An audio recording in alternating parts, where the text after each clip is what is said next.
Ողջույն 24-ի եթերում հետագից Նևես Նարեկ Գալստյանը, ինչպես գիտենք, տարածաշրջանում process-ները ընթանում են, բավական հետաքրքիր զարգացումներ են ընթանում նաև հայ-ռուսական հարաբերություններում, երեք տեղի ունեցավ Փաշինյան-Պուտին հեռախոսազրույցը,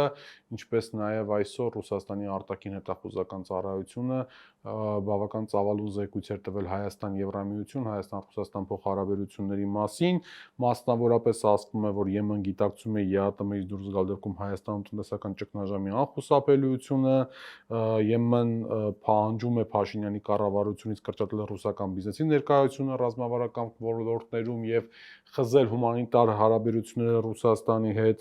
Եմեն խրախուսում է Հայաստանի հակառուսական քայլերը վիզաների ազատականացման հեռանկարները շահարկելու հաշվին եւ այսպես բավական երկար մի զեկույց է, որտեղ այսպես որոշակի մանրամասներ կան, այս եւ այլ հարցերի շուրջ մենք տեսակապով միացել ենք Ստենֆորդի համալսարանի դոկտոր քաղաքագետ Արթուր Խաչիկյանին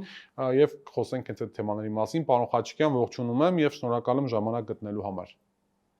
Հարցեր, շնորհակալ եմ հրավերին։ Պարոն Խաչիկյան, ինչ է կատարվում։ Այս հանգուցալուծումը կարծես թե չի երևում, հա, Ռուսաստանը այդպես էլ չշնորհավորեց Փաշինյանին ընտրություններում հաղթանակի կապակցությամբ։ Հայաստանից դեպի Ռուսաստան գնացող ավանդական այսպես մթերքը, հա, ապրանքները կասեցվում են սահմանին։ Երեք Փաշինյան-Պուտին հեռախոսազրույց տեղի ունեցավ, որտեղ Պուտինը աղքատին խոսում էր Հայաստանում ԵՄ-ին անդամակցության հանրաքվե անցկացնելու անհրաժեշտության մասին։ Ու այսպես շարունակ, հա, ինչ է կատարվում։ Սրա հանգուցալուծումը դուք ինչպես եք պատկերացնում այս լարված հարաբերությունների։ Դե սկսենք սկզբից։ Կատարվում է այն, որ ամբողջ աշխարհով տարածվում է մեծ պատերազմ, շատերը արդեն սա կոչում են երրորդ համաշխարհային, դե անունը կապ չունի։ Մեր ամբողջ ռեգիոնում տարածվում է այս պատերազմը՝ Ռուսաստան, Ուկրաինա, Իսրայել, Միացյալ Նահանգներ, Իրան, Պաղեստին, Իրաք, Սաուդյան Արաբիա, Հորդանան, տասնյակ երկրներով։ Գնում է շատ մեծ պատերազմ, գերտերությունները իրենց մեջ բաժանում են ազատության գոտիները եւ Հայաստանը դարավ այդ պայքարի զոհերից մեկը։ Ցավոք սրտի մենք չունեցանք այնպիսի ղեկավար, ինչպիսին օրինակ Ալիևը կամ Վրաստանի ղեկավարը կամ Թուրքիայի ղեկավարը, որը թույլ չտվեց, որ իր ժողովրդին խաղարկեն։ Ցավոք սրտի մենք զոհ գնացինք այս պատերազմում եւ հիմա Ռուսաստանը եւ Արևմուտքը մեր տեղը որոշում են, թե մենք որտեղ պետք է վաճառենք մեր արտադրանքը եւ թե մեզ համար ինչն է լավ եւ ինչն է վատ։ Ռուսաստանի արտաքին հետախուզությունը զբաղվում է Ռուսաստանի շահերով, Ռուսաստանի քաղաքականությամբ եւ զեկուցում է Ռուսաստանի կառավարությանը։ Մենք չպետք է սպասենք, մինչև Ռուսաստանը մեզ ասի, թե մեզ ինչ է լավ կամ վատ, ոչ էլ մենք պետք է սպասենք, որ Եվրոպան մեզ հուշի, թե ում հետ մենք պետք է խզենք կամ չխզենք մեր հարաբերությունները։ Այստեղ շատ պարզ հարց է. արդյոք մեր արտադրանքը հնարավոր է ներմուծել Եվրոպա, արդյոք մենք ունենք այդպիսի հեռանկարներ, արդյոք Հայաստանում կան կոմպետենտ տնտեսագետներ, որոնք կարող են մեզ ներկայացնել մի, այսենք, պլան, թե ինչպես ենք մենք վաճառելու մեր արտադրանքը Եվրոպայում, որ ծավալներով, որ երկրներն են ընդունելու մեր արտադրանքը, ինչպես ենք մենք մտնելու նոր շուկա։ Իսկ դա երբևիցե հեշտ չի լինում, նոր շուկա մտնելու համար մի քանի տարի է պահանջվում։ Եվ ինչպես չի լինի նույնը, ինչ եղավ Ուկրաինայի հետ, երբ որ Ուկրաինայի ցորենը թափում են ասֆալտի վրա Լեհաստանում։ Թող լինի կոմպետենտ ինչ-որ մի հավաք Հայաստանում, եթե դա հնարավոր է իհարկե, լինեն տնտեսագետներ, որոնք մեզ բացատրեն, ինչու մենք պետք է խզենք մեր կապերը Ռուսաստանի հետ եւ գնանք Եվրոպա եւ ինչով է դա մեզ օգուտ տալու։ Իսկ հիմա կատարվում է այն, որ Եվրոպան մի կողմից է մեզ մի ձեռից է քաշում մի կողմ, Ռուսաստանը մյուս ձեռից քաշում է մի կողմ։ Ով է տուժում, մենք, ինչպես միշտ, որտեղ մենք չկարողացանք ձևավորել այնպիսի կառավարություն, այնպիսի էլիտա, որը կարողանար մեր ժողովրդի մասին մտածել, ոչ թե ենթարկվել ուրիշներին։ Պարոն Խաչիկյան, այս ամեն ինչը ինչքան կարող է շարունակվել, որովհետև այնուամենայնիվ ինչ որ հանգուցալուծում պետք է տեղի ունենա։ Հիմա մի կողմից Ռուսաստանը արգելում է հայկական մթերքի ներկրումը, հա, կամ արտահանումը դեպի ռուսաստանյան շուկաներ։ Եվրամիությունից լսում ենք հայտարարություններ, որ հայկական շուկայի համար տեղ են ազատում, բայց նաև դրա հետ միասին տեսնում ենք Երևանում, Հայաստանում արդեն բաց հայտարարություններ առայն, որ խնդիրներ կան արտահանման այն ավանդական մեթոդոլոգիան, որին սովոր էր հայտնտեսվարողը Եվրամիությունում ամբողջությամբ այլ է, ուստի այդ իրականությունը պետք է սովորել, պետք է որքան էլ որ մեզ թույլ տան, պետք է վերջիվերջո սպառողներ գտնել, Եվրամիության ստանդարտներին համապատասխան ապրանք եւ այլն եւ այլն։ Այսինքն մի այս երկու մուրճի արանքում process-ը ինչ որ հանգուցալուծում պետք է չէ ունենա։ Այո, մարդիկ դուժելու են, մեր գյուղացիները դուժելու են, շատ մարդիկ կորցնելու են իրենց ներդրումները, բանկրոտ են տալու, ինչպես ժողովուրդն է ասում։ Լինելու է, այո, տնտեսական ճգնաժամ Հայաստանում։ Մենք այդ ամեն ինչը ամիսներով ասում ենք, բայց ցավոք սրտի մեր հասարակության մի մասը որոշեց, որ դա է պետք անել եւ ընտրեց այս կառավարությունը։ Թող մարդիկ առերեսվեն իրենց ընտրության հետևանքների հետ։ Մարդիկ պետք է իրենց վրա պատասխանատվություն վերցնեն իրենց ընտրության համար։ Դուք սա եք ընտրել, այսպես էլ թող լինի։ Հիմա մենք կտեսնենք, թե ինչպես եք դուք արտահանելու ձեր արտադրանքը Եվրոպա, ինչպես են ֆրանսիացիները, իտալացիները, իսպանացիները, գերմանացիները, լեհերը, Դանիայի բնակչությունը եւ ուրիշ երկրների բնակչությունը, ինչպես է իրենց գրպանից փող հանելու եւ փող կորցնելու, որ դուք այնտեղ վաճառեք ձեր արտադրանքը։ Կրկնում եմ, մենք ուղղակի ենթարկվեցինք, այս ռեժիմը ենթարկվեց արտաքին ուժերի դիկտատին, հրամաններին։ Նրանք հրաման են ստացել Հայաստանը փոկել Ռուսաստանի ցանկացած ձևով։ Եվ եթե նրանք անգամ հանձնեցին Արցախը Մակրոնի հրամանով, հանձնեցին Արցախը, որպեսզի ռուսները դուրս գան Արցախից, նրանք կկատարեն եւ մնացած բոլոր հրամանները։ Իսկ թե ինչպես է սա վերջանալու, պարզ է, լինելու է ճգնաժամ եւ մարդիկ, ովքեր իրենց ընտրությունը կատարել են այս տարի, երևի փողոց չփակեցին Արցախի հանձնելու օրը կամ այս կառավարության տարբեր գործողությունների հետևանքով, բայց նրանք փողոց են փորձում փակել, երբ նրանց ելակը չի վաճառվում կամ ձուկը չի վաճառվում։ Դա իրենց գործն է, թող մարդիկ որոշեն նրանք ինչպես են վերաբերվում սրան։ Եթե նրանց սա դուրը գալիս է, իրենց դուրը գալիս է, թող շարունակեն։ Եթե դուրը չի գալիս, թող իրենց բողոքը ինչ որ ձևով հայտնեն, դա իհարկե իրենց ծեծելու են, որտեղ դուք տեսնում եք, որ մեր շատ եւ շատ դեմոկրատական շատ թավշյա կառավարությունը դարավ կատարյալ բռնապետություն եւ այնպիսի մեթոդներ է օգտագործում, որ մեր առաջի ղեկավարներից որևէ մեկը չէր արել, բայց դե շատ հնարավոր է, որ լինելու ինչ որ բողոքներ Հայաստանում, նրանք երևի ճնշվելու են։ Դուք տեսնում եք, թե ինչ տերոր է շարունակում Հայաստանում ընդդիմության դեմ։ Լինելու է երևի ցավոք սրտի ոչ կայուն վիճակ, գուցե նաև բախումներ, ցավոք սրտի։ Պարոն Խաչկյան, մինչև Հայաստանի ներքաղաքական իրավիճակի մասին խոսել է, այնոնի վերադառնալով Ես չեմ էլ ուզում։ վերադառնալով այս իրավիճակին, տեսեք, ինչպես են փորձում բացատրել տեղի ունեցողը օրվա իշխանությունները, հա, եւ այս ամեն ինչը որոշակի այսպես ըմբռնում գտնում է հայաստանյան հասարակության ինչ որ հատվածի շրջանում։ Ասում են հետեւյալը, որ Ռուսաստանի ազդեցությունը հարավային Կովկասում եւ իմասնավորի Հայաստանում մշտապես այդ երկրին հնարավորություն է տվել հայկական շահերը զոհել այլ իրենց համար ավելի պրիորիտետային, ավելի կարևոր խնդիրների լուծման համար, ինչի դրսևորումներից մեկն էլ Արցախի հիմնախնդիրն էր։ Այսինքն Ռուսաստանը 22 թվականին պատրաստվում էր Ուկրաինայում այս հսկայածավալ պատերազմին, որը 22 թվականին սկսվեց, ուստի հայկական շահերը զոհ գնացին հարավային Կովկասում իրենց թիկունքը ապահովելու, լոգիստիկան ապահովելու համար Թուրքիային ու Ադրբեջանին։ Սա իշխանությունների այսպես ոչ ուղիղ, բայց տարբեր սպիկերների կողմից հնչեցվող տեսակետն է։ Հիմա անշուշտ մեզ համար դժվար է լինելու, բայց եթե մենք այս գինը պիտի վճարենք, որպեսզի կարողանանք այսպես զերծ մնալ հերթական անգամ զոհ գնալու հնարավորությունից, մենք հիմա գնում ենք այդ գինը վճարելու ճանապարհով, այսինքն, հա, մի տարի, 2 տարի, 3 տարի մի քիչ դժվար կլինի, մինչև տնտեսվարողները իրենց ապրանքները սովորեն Եվրամիությունը արտահանել, ծոցի երկրները արտահանել եւ այլն, բան կա, այսպես տրանսֆորմացիոն փուլ կլինի, բայց այդ տրանսֆորմացիոն փուլից հետո արդեն մենք իսկապես կունենանք այլ կարևոր շուկաներ եւ ամբողջությամբ կախված չեն կլինի, որպեսզի մեզ էլ վերջում փուռը չտան։ Սա իշխանությունների տեսակետն է, այստեղ ռացիոնալ ինչ-որ բան կա, թե ոչ։ Ես շատ անգամ ասել եմ, մեր դժբախտության աղբյուրը այն է, որ մենք տապալեցինք մեր կրթական համակարգը եւ մենք չունենք էլիտա, իսկական էլիտա։ Մենք շատ եւ շատ քիչ մասնագետներ ունենք եւ մեր դիսկուրսները հասարակության մեջ սովորաբար հիշեցնում են ինչ-որ հեքիաթներ կամ բամբասանքներ, որոնք հիմնված չեն որևէ ռացիոնալ մտքի վրա։ Իդեպ ես վերջապես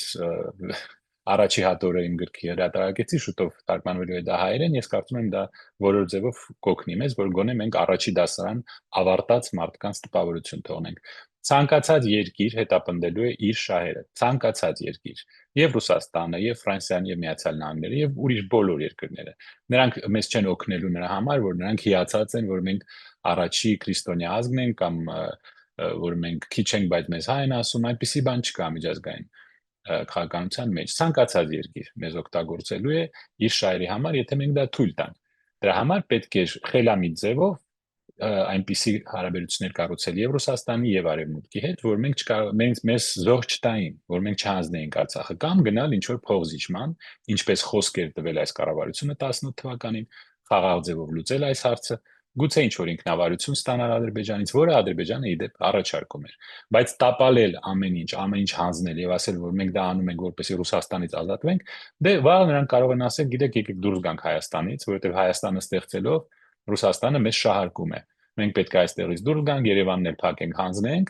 գրանք արտասահմանում ապրենք, որպեսզի ռուսները մեզանից չօգտվեն։ Սա երեխայական ինչ որ բամբասանքներ են, ես այսպիսի բաներով չեմ զբաղվում։ Եթե ինչ որ լուրջ մարդիկ կան, որոնք ինչ որ լուրջ միտք ունեն միջազգային հարաբերությունների հետ կապված, եկեք քննարկենք։ Պարոն Խաչիկյան, լավ, հիմա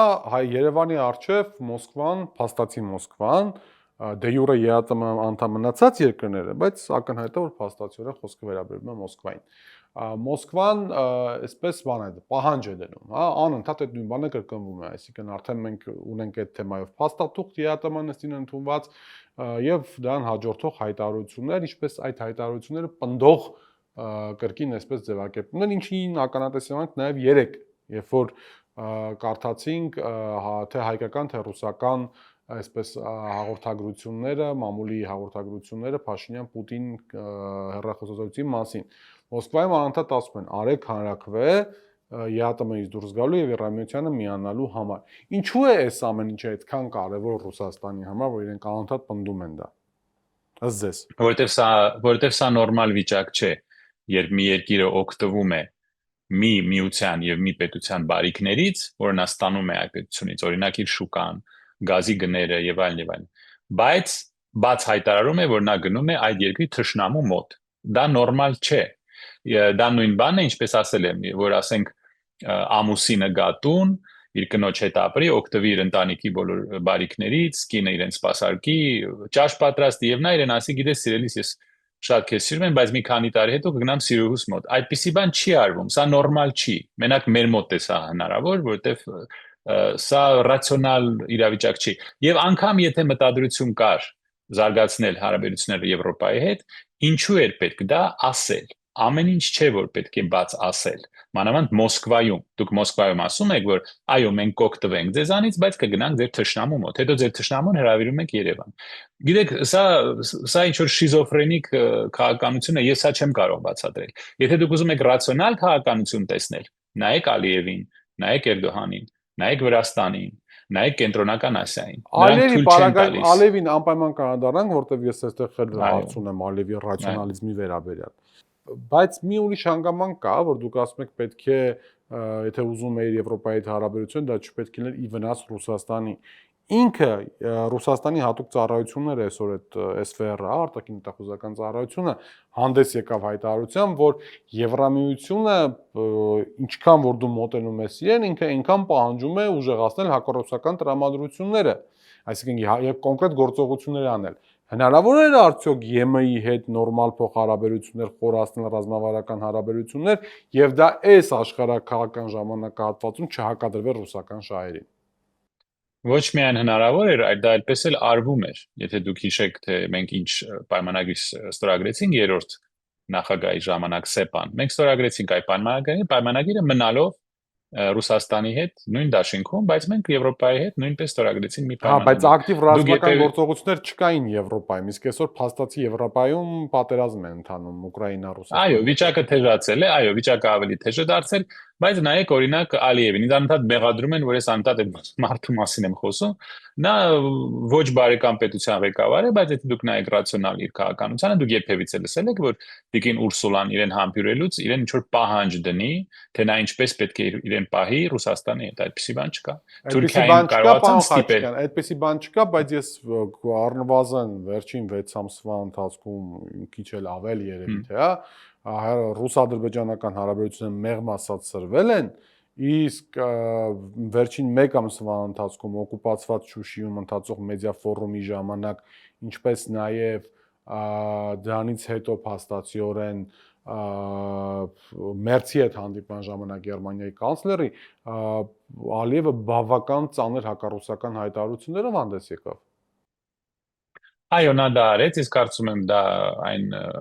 պատահարի հետևանքն էր, երբ խոցվեց ադրբեջանական ինքնաթիռը, որը իհարկե մեծ ողբերգություն էր, եւ Ալիևը պաշտպանում է իր ժողովրդի շահերը, նա խոսում է իր ժողովրդի իր մարդկանց կյանքի մասին, եւ նա իրավունք ունի դա անելու, նա մեր պես չի, որ 120,000 ստեղ, 120,000 ընդեղ, մեզ դա չի հետաքրում։ Ինքը կարծեմ 200 մարդ է զոհվել, որը մեծ ողբերգություն է։ Դրանից սկսվեց այս ճգնաժամը, նա պաշտպանում է իր ժողովրդի շահերը եւ նա ճիշտ է անում։ Նրան ոչ ոք չի համարձակվում թելադրել, թե նա ինչպես է իրեն պահելու։ Եվրոպան իրեն չի ասում դու պետք է Ռուսաստանի հետ խզես քո կապերի, այսպեսի բան չեմ տեսել։ Իսկ մենք մի քանի տարվա ընթացքում ահռելի շահույթ քաղեցինք, ահռելի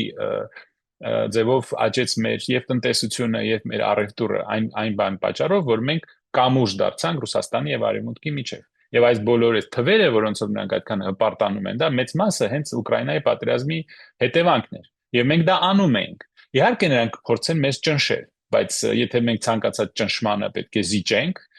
եկեք ինքնավար պետություն չլինենք, արդեն բանենք ինքնավարել ենք,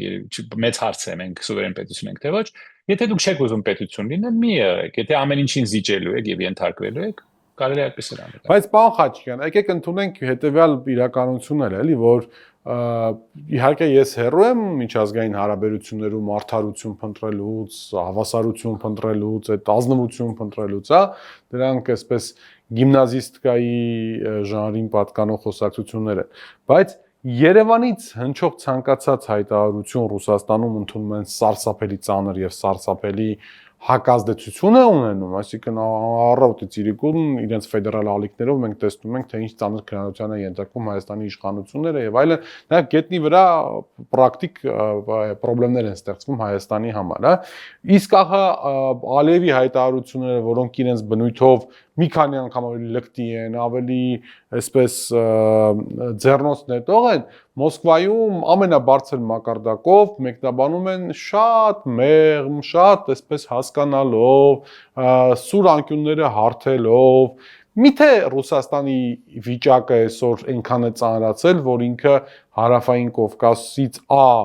փաստացի դուրս է գալիս, որովհետև չի կարողանում հակազդել այդ ամեն ինչին, եւ երկրորդը Ադրբեջանը այնքան է ուժեղացել, որ կարող է այսպես Ալիևը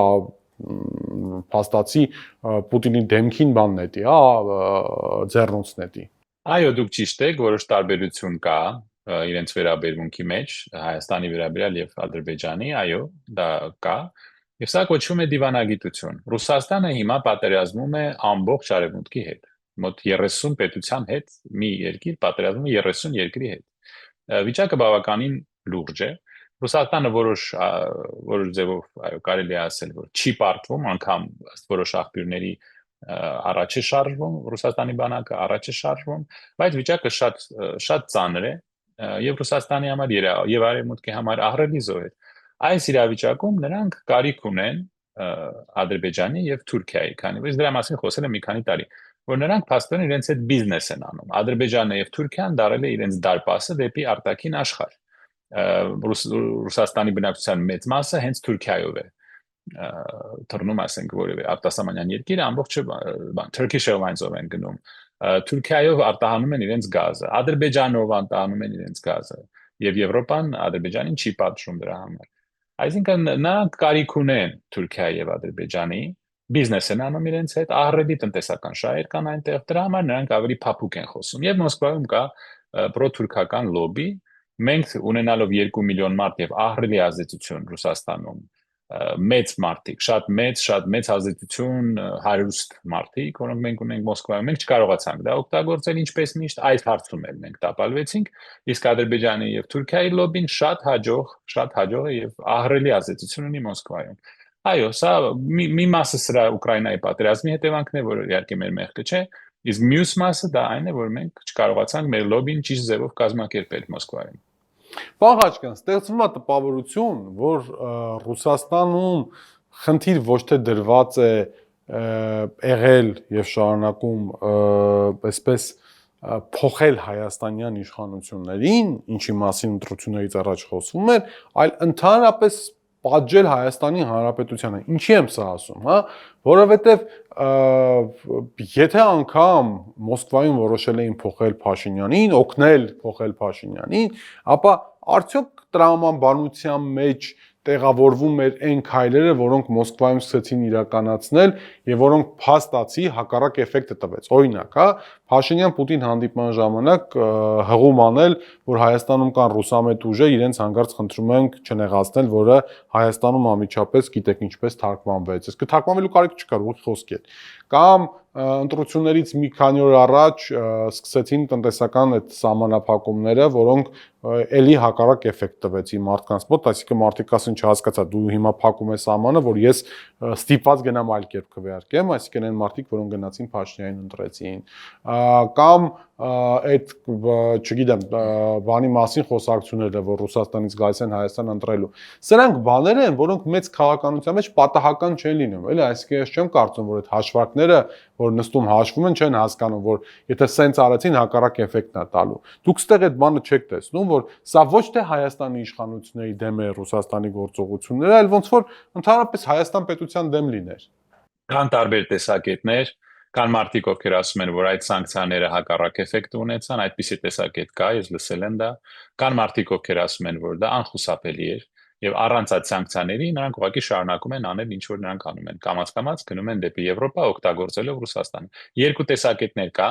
ինչպես միշտ մեր հանրապետությունում անհնար է ինչ որ բան ճիշտ բարձել, որտեղ անգամ եթե հարցում եք անցկացնում, հետո այդ հարցումը կեղծվում է, նայած նրան թե ով է փողը տվել այդ հարցմանը, ես դա էլ եմ, հույսով եմ մի օր դա էլ մենք կարողանանք փոխել, որ մենք կարողանանք ինչ որ ստույգ թվեր ունենանք, ինչ որ ստույգ հարցումներ անցկացնենք, որը հիմա անհնար է Հայաստանում։ Այո, երկու տեսակետներ կան, այն հարցը թե ինչու Պուտինը ասեց մի սահմանափակեք պրոռուսական ուժերի մասնակցությունը։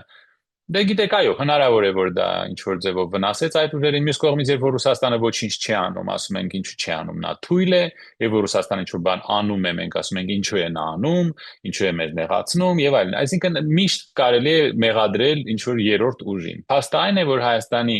այս խումբը, այս ռեժիմը ենթարկվում է 100%-ով արևմուտքի ազդեցությանը եւ կատարում է արևմուտքի կամքը։ Եվ Հայաստանում մի ամբողջ ցանց է աշխատում արևմուտքի քարոզիչների։ Ինչ որ անի Ռուսաստանը, նրանք ձևը կգտնեն Ռուսաստանը մեղադրելու կամ ընդդիմությանը մեղադրելու։ Մեղադրելը հեշտ բան է։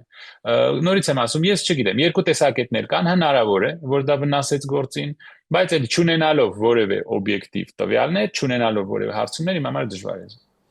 Լավ, պարոն Ղաչկյան, Ռուսաստանին հանգիստ թողնենք այս բանին, գնանք դեպի այսպես Սյունիքի հատված, հա, թրիփ։ Մենք տեսնում ենք, որ Ադրբեջանում դրա մասին նաև խոսեց բավական Տաթև Հայրապետյանը, ադրբեջանագետ, բավական ծանր էին տարել թրիփի կառավարչի նշանակումը, որը ինչքան հասկացանք, Ռուսաստանում ծնված, գործունեություն ծավալած ազգությամբ հրյա եւ Միացյալ Նահանգներում մեծ բիզնես հաջողությունների հասած մի անձնավորություն էր, եթե չեմ սխալվում, Սոկոլով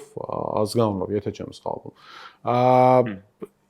Մի կողմից նայում ես, տեսնում ես, ասում ես, բայց դեն ինչ գործն է, դա Հայաստանի սուվերեն տարածքն է, թրիփը հայ-ամերիկյան պրոյեկտ է, դուք ինչ եք ծանր տանում այդ հանգամանքը կամ ինչ եք սկսել, ասենք այնտեղ բանկ նախկին արգոսնախարար կա Թոֆիկ Զիլֆուղարով անուն ազգանունով, որը ասում էր ժամանակն է, որպեսզի ադրբեջանցի դեսանտայինները սկսեն զորավարժություններ Նախիջևանի ուղղությամբ եւ այլն, իսկ Ադրբեջան պետության կառուցվածքը հասկանալով գիտենք, որ նմանատիպ արտահայտությունները հենց այնպես չեն արվում, այսինքն դա ուղիղ նախագահական աշխատակազմի թելադրանքի կամ քաղաքականության հետևանքն է։ Ինչ զարգացումներ են այստեղ սպասվում, ինչի Ադրբեջանը խամես հանգամանքին եւ այստեղ ուր ենք հասել մենք։ Եկեք մեզ չխաբենք, մենք շատ անգամ ձեր մոտ ասել ենք, որ մեր սուվերենությունը Մեղրիում արդեն հարցական է, մեծ հարցական է, մենք զիջել ենք մեր սուվերենությունը, երբ որ մի երկիր մյուս երկրի հետ ստորագրում է որևէ պայմանագիր իր սեփական տարածքի վերաբերյալ, դա նշանակում է, որ դուք զիջեցիք ձեր սուվերենությունը այդ տարածքում երրորդ երկրին։ Սա աքսիոմա է։ Սա նույն բանն է, ինչ որ ասենք դուք վերանորոգեք ձեր բնակարանը, դուք շինարար բերեք, որը որոշի թե ոնց է, ասենք կաֆել խփելու ձեր տանը, ես գամ, ես ու դուք իր հետ պայմանագիր ստորագրենք։ Դուք հարցնեք ինձ, պարոն Խաչիկյան, դուք ինչ գործում եք իմ բնակարանում, իմ շինարարի հետ պայմանագիր ստորագրեք։ Այդպես չի լինում։ Եթե դուք ընդունում եք, որ ես ստորագրում եմ այդ պայմանագիրը, նշանակում է դուք ընդունում եք, որ ես կարող եմ որոշել, թե ինչ է կատարվելու ձեր բնակարանում։ Մենք ստորագրելով այս պայմանագիրը զիջեցինք մեր սուվերենությունը երրորդ կողմին, եւ այդ պայմանագրում նորից կկրկնեմ, կան մի քանի կետեր, որոնք ենթադրում են, որ երրորդ կողմերը եւ երրորդ պետությունները, այդ երրորդն էլ ասեմ, թե parz է ով է լինելու։ Անգլիացիները ասում են ով է լինելու, Թուրքիան, Ադրբեջանը։ Երրորդ կողմերը իրավունք են ունենալու management-ով զբաղվել, շինարարությամբ զբաղվել, ինֆրաստրուկտուրաներով զբաղվել, customer service, հաճախորդների սպասարկման զբաղվել, իրենց հետ առերեսվել, իսկ մեր սահմանապանները նստելու են հետևի սենյակում շկաֆի մեջ։ Այսինքն այստեղ ինքնիշխանության մասին խոսալը ավելնորդ է, ով է նշանակվել այնտեղ, գիտեք, կարծում եմ, որ այնտեղ երևի շատ երկար բանակցություններ էին գնում Ռուսաստանի, Միացյալ Նահանգների, Թուրքիայի, հնարավոր նաև ուրիշ երկրների միջև։ Այստեղ երեք բան կարող է լինի։ Ի վերջո տրիպը կարող է կառուցվել, ինչպես կա, եւ Միացյալ Նահանգները այդ ակցիաները զիջելու են Թուրքիային եւ Ադրբեջանին, եւ նրանք դառնալու են Մեղրիի տերը, այնտեղ լինելու իրենց սեփականություն։ Երկրորդը հնարավոր է, որ Ռուսաստանը եւ Իրանը պահանջեն, որ նրանք նույնպես փայատեր դառնան այս պրոյեկտում, հնարավոր է նաեւ Չինաստանը, ուրիշ երկրներ միանան այս պրոյեկտին, որից հետո ես ասել եմ, մենք դառնում ենք Հորմուզի նեղուց, ցամաքային Հորմուզի նեղուց։ Երրորդ պետությունները կռիվ են անելու մեր տարածքում իրենց շահերի համար։ Շնորհավորում եմ ձեզ։ Կամ երրորդը, որ խափանվելու է, այս պրոյեկտը չի կառուցվելու։ Իդեպ նայեք, թե ինչպես վերջի 2 օրում Իրանը հարձակվեց, իդեպ եթե ուզում եք դրա մասին խոսենք, մեծ պատերազմ է մեր շուրջը գնում։ Իրանը հարձակվեց Հորդանանի վրա, Սաուդյան Արաբիայի վրա, հարձակվեց Բահրեյնի եւ Կուվեյտի տարածքում գտնվող քաղաքացիական Հյուսային Քրդստանին խփեց այսօր։ Ում? Հյուսային Քրդստանին։ Այո, այնտեղ երևի ինչ-որ բան պատրաստվում է։ Այո, տեսա։ Առաջի անգամ չի, երևի քրդերին ուզում են օգտագործել, ինչպես միշտ, ինչպես հայերին, Իրանի դեմ դրա համար։ Հիմա ինչ է անելու Իրանը, երբ Իրանի սահմանի վրա կառուցվի ամերիկյան օբյեկտ։ Եթե Իրանը ռմբակոծում է տասնյակ օբյեկտներ, ներառյալ գործարաններ, էլեկտրոկայաններ եւ ջրի մաքրման գործարաններ, որ խմելու ջուր են արտադրում, հա։ Եթե ամբողջ ռեգիոնով Իրանը հարձակում է, ռմբակոծում է այդ օբյեկտները, այս դեպքում իր սեփական սահմանի վրա է դա կառուցվելու մեր տարածքում, ինչպես է կարծում, ինչպես է Իրանը վարվելու։ Նայեք ուղղակի, թե ինչ է կատարվում մեր շուրջը։ Ավելի վտանգավոր, ավելի սարսափելի սխալ կատարել, մեզ դարձնել գրվախնձոր, մեր տարածքում բախում ստեղծել այս բոլոր երկրների մեջ եւ մեզ դարձնել ապագա Հորմուզի նեղուց, միայն այս խումբը կարող էր անել այսպիսի բան։ Եվ հիմա տեսնում եք, որ շարունակում է պատերազմը Իրանի հետ, հարավից շարունակում է շրջափակումը Իրանի միակ հույսը դա հյուսիսն է, Կասպից ծովը եւ Կովկասը։ Կասպից ծովը եւ Կովկասը Միացյալ Նահանգները, Իսրայելը եւ ՆԱՏՕ-ն շատ հեշտ կարող են փակել Իրանի եւ Ռուսաստանի համար, եթե կառուցվի այս միջանցքը եւ ՆԱՏՕ-ն Ադրբեջանի օգնությամբ հայտնվի Կասպից ծովում։ Դրա մասին մենք երկար տարիներ խոսել, բայց ես չգիտեմ մենք ում համար ենք խոսում, բայց դրա հետ միասին տեսեք, ես ուզում եմ հասկանալ ակնհայտ է, որ Իրանի վերաբերմունքը քանի դեռ չկան վերջնական պայմանավորվածություններ Միացյալ Նահանգների հետ, լինելու է բացասական ցանկացած ամերիկյան ներկայության նկատմամբ իր տարածքում, հա, եւ մենք հենց տեսնում ենք հենց դրանով պայմանավորված ծոցի երկրների նկատմամբ այս իրանական հարվածները, հա, որտեղ ամերիկյան ներկայություն կա։ Բայց Թրամփի ուզում հասկանալ Միացյալ Նահանգների գործող վարչակազմի Թրամփի ուզածը վերջո որն է, այսինքն որտեղ է լինելու են կետը, որտեղ իրենք իսկապես ինչ-որ պայմանավորվածություններ են ձեռք բերելու, որտեղ ակնհայտ դարձավ, որ իրենց հաշվարկները Իրանին շատ արագ այսպես ծնկի բերելու չստացվեց, Իրանը բավական արժանապատիվ դիմադրություն է ցույց տալիս այս արդեն ավելի քան 6 ամսվա ընթացքում, չնայած ծանր զոհերին, մյուսին եւ այլն, ինքը կարողանում է կառավարման համակարգը պահել անխափան եւ մեկը մյուսին փոխարինող, այսինքն Իրանը ապացուցեց ամբողջ աշխարհին, որ գործ ունի բավական խորքային պետության հետ, որին այսպես մի քանի հարվածով հնարավոր չի գետին տապալել։ Այո, Իրանը ցույց տվեց, որ նա չի պարտվում, անգամ աշխարհի ամենահզոր բանակի հարձակումից հետո եւ Իսրայելի մի ուրիշ հզոր պետության հարձակումից հետո Իրանը դիմակայում է, կառավարությունը փոխել չստացվեց, ստիպել, որ Իրանը հրաժարվի միջուկային զենքից չստացվեց, Հորմուզի նեղուցը Իրանի համար դառավ ավելի կարևոր, քան միջուկային զենքը, որտեղ Հորմուզի նեղուցի միջոցով նա ղեկավարում է ամբողջ աշխարհի տնտեսությունը։ Մինչև չմոռանամ ասեմ, որ ինչպես հիշում եք, մենք ձեր մոտ կարծեմ ասել ենք մի քանի ամիս առաջ, որ սա բերելու է միջուկային զենքի տարածմանը ռեգիոնում։ Եվ այսպես 2 օր առաջ Սաուդյան Արաբիան եւ Միացյալ Նահանգները պայմանագիր կնքեցին, որ հիմա Սաուդյան Արաբիան է սկսելու հարստացնել ուրանը։ Այսինքն հիմա մեր ռեգիոնում տարածվելու է միջուկային զենքը։ Եվ Սաուդյան Արաբիայում, եւ շատ շուտով Թուրքիայում, եւ շատ շուտով Եգիպտոսում։ Ավելի վտանգավոր բան պատկերացնել դժվար էր։ Հունիսին, եթե հիշում եք, նրանք ստորագրեցին Թրամփը եւ Իրանը ստորագրեցին փոխըմբռնման մեմորանդում, որտեղ Միացյալ Նահանգները գնում էին մեծ զիջումների։ Մերշայմերը դա կոչվեց կապիտուլյացիա, Միացյալ Նահանգների կապիտուլյացիա։ ԱՄՆ-ն ընդունեց, որ Իրանը իրավունք ունի ղեկավարել Հորմուզի նեղուցը, գոնե 60 օր թույլ կտա, որ անցնեն նավերը, դրանից հետո Օմանի հետ կորոշեն, թե ինչպես են կառավարելու նեղուցը, թե վարձ վերցնելու են, թե ոչ նավերից։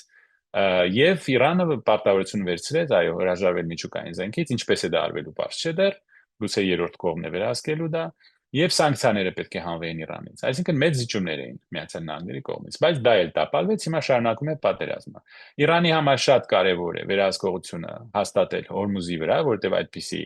ազդեցության կանալ, այսպիսի միջոց նրանք մինչև օրս չունեին։ Նրանք ամբողջ աշխարհը պատանդ կարող են պահել, եթե ուզենան։ Իրենց համար դա շատ կարևոր է։ Միացյալ Նահանգների համար կարևոր է, որ դա տեղի չունենա։ Իսրայելի համար կարևոր է, որ Իրանը փլուզվի կամ մասնատվի եւ այնտեղ փոխվի կամ առնվազն ռեժիմի փոփոխություն լինի։ Այո, ինքը Իսրայելը հիմա կանգնած է ճգնաժամի առաջ, ըստ որոշ աղբյուրների Իսրայելի բանակը արդեն ուրասպառ է եղել եւ ռազմակարգավարությունը զեկուցում է, որ այսպես շարունակվել չի կարող, մեր բանակը չի կարողանում այս հարցերը միջոցներով պայքարել թշնամիների դեմ։ Միացյալ Նահանգները ցույց տվեցին իրենց թուլությունը, հիմա արդեն զենքի պակաս ունեն Միացյալ Նահանգները։ Հութիները հիմա բախվում են Սաուդյան Արաբիայի հետ,